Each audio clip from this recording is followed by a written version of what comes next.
Hello everyone, आज है 15 अगस्त और आज इस वीडियो में हम बात करने जा रहे हैं सलासर टेक्नो के बारे में। कल रिजल्ट्स आए थे इसके और तकरीबन 3% की गिरावट भी हमें देखने को मिली थी। 16 रुपये का शेयर है और काफ़ी ज़्यादा वॉलेटाइल शेयर है ये। एक महीने में काफ़ी ज़्यादा अप्स एंड डाउन्स दिखा चुका है, एक महीने के सबसे लोवेस्ट प्राइस पे, लेकिन एक साल में 64% का ग्रोथ है। देखो, एक झटके में बड़ी तेज़ी आई थी, लेकिन उसके बाद अगर आप देखोगे 34 रुपये के बाद तो ये लगातार गिरा है, हर लेवल इसने तोड़ा है। बात करेंगे उन सारी चीज़ों के बारे में, लेकिन उससे पहले अगर आपने चैनल को सब्सक्राइब नहीं किया तो प्लीज़ ज़रूर कर लीजिएगा। तो शेयर प्राइस इसका 16 रुपये का है और अगर आप चैनल को रेगुलर फॉलो करते हो, जब तेज़ी आई थी तभी मैंने वीडियो बनाकर कहा था मत खरीदारी करना, जब ये 30 रुपये के ऊपर था। इवन जब गिरावट भी आई थी तब भी मैंने कहा था कि बॉटम फिशिंग करने की कोशिश मत करना, क्योंकि कहाँ तक जाएगा ये कोई नहीं जानता है। और यहाँ पर फंडामेंटल्स थोड़े से हिले हुए ज़रूर है इसके। और यहाँ पर जो गेम खेला गया था वो सिर्फ और सिर्फ बोनस का गेम खेला गया था, यहाँ पर स्प्लिट का गेम खेला गया था। यहाँ पर आप देखोगे तो आप 9-10 रुपये का शेयर था। इवन 5 साल का भी ग्राफ देख लो तो भैया कहाँ पे था ये, 78 रुपीज़ का शेयर था, लेकिन कभी भी 78 पैसे का शेयर था, लेकिन एक्चुअली में ये इस प्राइस पे कभी गया ही नहीं। यहाँ पर जो भी खेल हुआ है वो सिर्फ और सिर्फ स्प्लिट का और बोनस का गेम हुआ है। कई सारे शेयर्स मल्टीप्लाई हुए हैं यहाँ पर, ठीक है, बहुत सारे शेयर्स मल्टीप्लाई हुए हैं। अगर हम यहाँ पर बात करें वॉल्यूम्स को लेकर तो कल यहाँ पर तकरीबन 38 लाख के आसपास के शेयर्स ट्रेड होते नजर आए थे। 34 रुपये तक का हाई बना है और 1.5 रुपये तक का लो बना है। एक्चुअली में ये कभी नहीं गया उस रेंज पर। मार्केट कैप 2850 करोड़ के आसपास देखने को मिल रहा है। कंपनी को लेकर अगर हम बात करें तो according to Moneycontrol user surprisingly 100% लोग कह रहे खरीदारी करो, पता नहीं क्यों, लेकिन कह रहे लोग, मैं तो मना करूँगा।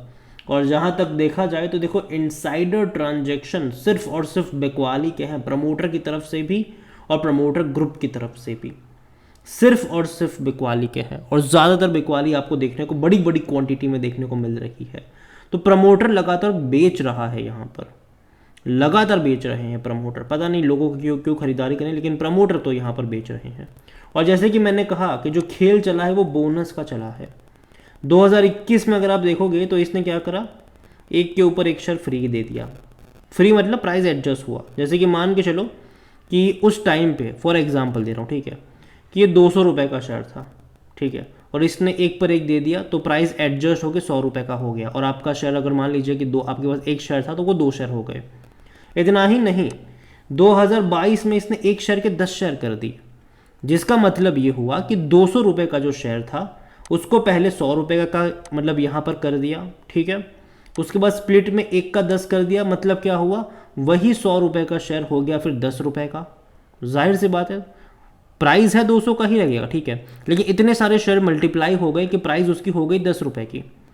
फिर दोबारा 2023 में एक का 4 कर दिया इन्होंने, तो ये और मल्टीप्लाई होता चला गया, एक पे 4 शेयर, तो 2-2.5 रुपये की कीमत हो गई।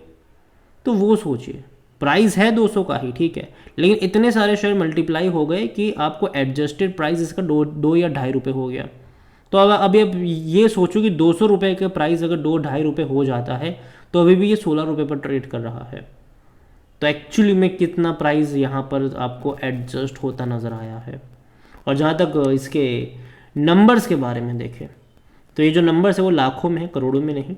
तकरीबन 290 करोड़ के आसपास का इनका इस बार का रेवेन्यू हुआ है, जो कि कम है इससे पहले के क्वार्टर के 360 करोड़ के मुकाबले कम है ये। हालांकि पिछले साल के 260 करोड़ के मुकाबले हल्का सा यहाँ पर ग्रोथ ज़रूर कह सकते हैं कि रेवेन्यू में देखने को मिला है, लेकिन भाई साहब इनके खर्चे बढ़ गए यहाँ पर। अगर आप देखो तो तकरीबन 275 करोड़ की 280 करोड़ का खर्चा हुआ इनका, जो कि पिछले साल 250 करोड़ से भी कम का था। तो कुल मिलाकर अभी अगर आप देख रहे हो तो जो प्रॉफिट हुआ है वो मुश्किल से 10 करोड़ से भी कम का हुआ है। 9 करोड़ 80 लाख के आसपास का है, तो जो इनका प्रॉफिट है वो 10 करोड़ से भी कम है, जो कि पिछले साल भले ही इनका रेवेन्यू कम था लेकिन प्रॉफिट 10 करोड़ का था, 10 करोड़ से थोड़ा सा ज़्यादा ही था। और पिछले क्वार्टर में तो भैया 15 से 16 करोड़ का प्रॉफिट था इनका। तो देखा जाए तो पिछले क्वार्टर के मुकाबले प्रॉफिट और रेवेन्यू में भयंकर गिरावट है। पिछले साल के मुकाबले रेवेन्यू में तो तेज़ी आई, लेकिन प्रॉफिट में गिरावट आ गई। यहाँ पर तो नंबर जो इनके नतीजे आए हैं वो कतई एक्साइटिंग नहीं है, बिल्कुल भी एक्साइटिंग नहीं है मेरे हिसाब से। और यहाँ पर वैल्यूएशन के बारे में देखें तो जैसे कि मैंने कहा 16 रुपये देखने में सस्ता लग सकता है, लेकिन वैल्यूएशन के हिसाब से महंगा है। 55-56 का इसका पी रेशियो है, सेक्टर पी 31 का है। कोई भी एनालिस्ट खरीदारी करने की बात यहाँ पर नहीं कर रहा है।